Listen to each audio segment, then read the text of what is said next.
आता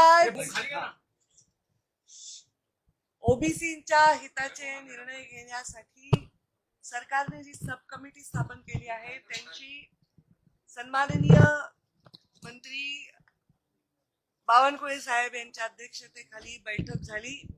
या बैठकीला स्वतः भुजबळ साहेब उपस्थित होते, याला संजय राठोड उपस्थित होते, आमचे अतुल सावे उपस्थित होते, दत्ता भरणे उपस्थित होते आणि गुलाबराव उपस्थित होते आणि विविध विभागाचे सचिव देखील होते, अधिकारी देखील होते। यामध्ये विस्तृत आमची चर्चा झाली। ओबीसींच्या हिताच्या संदर्भामध्ये सन्माननीय मुख्यमंत्री देवेंद्रजी फडणवीस हे जागृतपणे निर्णय घेत आलेले आहेत आणि भविष्यातही घेतील।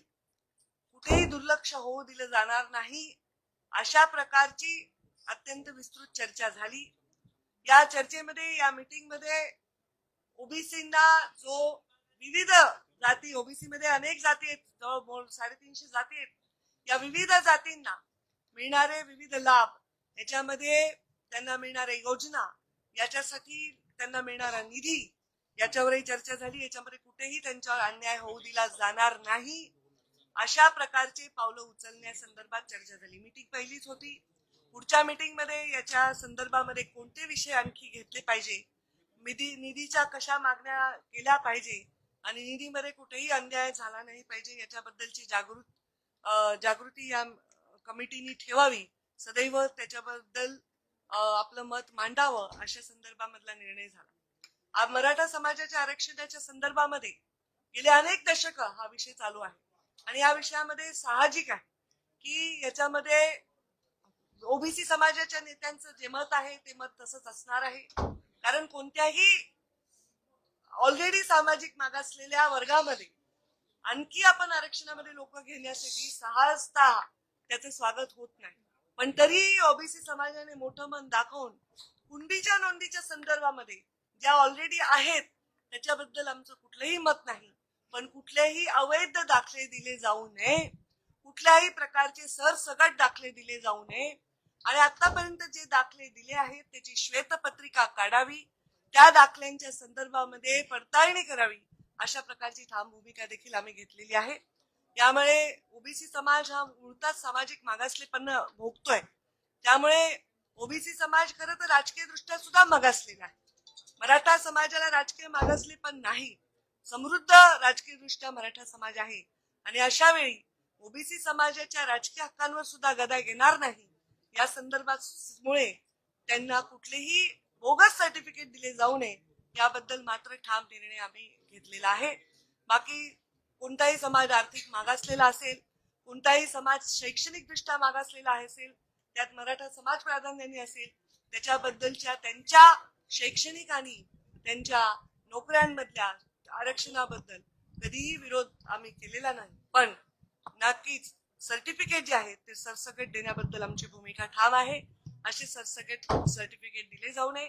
आता जी.आर तर काढलेला आहे, दुसऱ्या उपसमितीने जी मराठा समाजाच्या आरक्षणाचा विचार करते त्यांनी हैदराबाद गॅजेट विषयीचा जी.आर काढलेला आहे आणि त्याच्या संदर्भामध्ये आता हैदराबाद गॅजेटचा विषय आल्यानंतर आता लमानी समाज, बंजारा समाज म्हणतोय की आमच्या पण त्याच्यामध्ये एसटीच्या नोंदी त्याही द्यावा, आता त्यालाही समर्थन देणं क्रमप्राप्त आहे, कारण आपण एकाला एक न्याय दुसऱ्याला एक न्याय देऊ शकत नाही।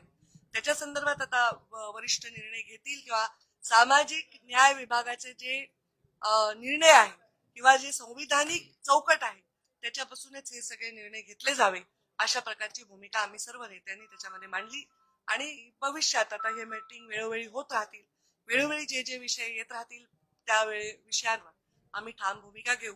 पण मुख्यमंत्री महोदयांशी माझी कालही चर्चा झाली आणि त्यांनी सुद्धा आश्वस्त केलंय की ओबीसीच्या कुठल्याही हक्कांवर गदा येणार नाही, त्यांच्यावर अन्याय होणार नाही, अशाच भूमिका आम्ही घेत राहू, त्याच्यावर आम्ही नक्कीच विश्वास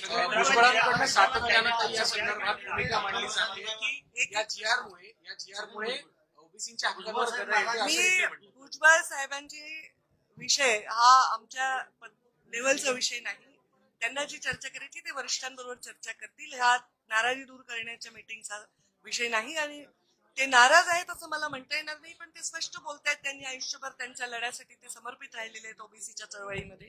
तर त्यांचे अनुभवाचे बोल आहेत, त्याला नाराजी म्हणता येणार नाही. गॅजेटचे दाखले देऊन भुजबळ सातत्यानं सांगतायत, भुजबळ गॅजेटचे दाखले देऊन सातत्याने मांडतायत की यामुळे ओबीसीच्या हक्कांवर गदा येईल.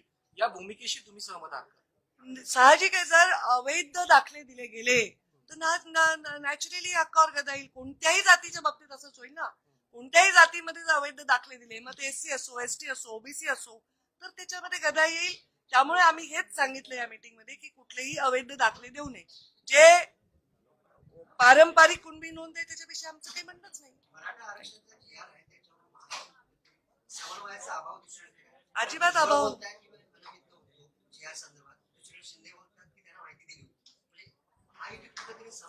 या मला वाटत नाही याच्यामध्ये समन्वयाचा अभाव होत आहे. नॅचरली एवढा मोठा विषय हाताळणं हे कर्तव्य आहे मुख्यमंत्र्यांचं. एक मोठं आंदोलन उभं राहिलं मुंबई सारख्या शहरामध्ये, जी आपली आर्थिक राजधानी आहे, आणि त्याला हाताळण्यासाठी संयमाने आणि दुरोगामी विचार करून निर्णय घेणं हे आवश्यक असतं.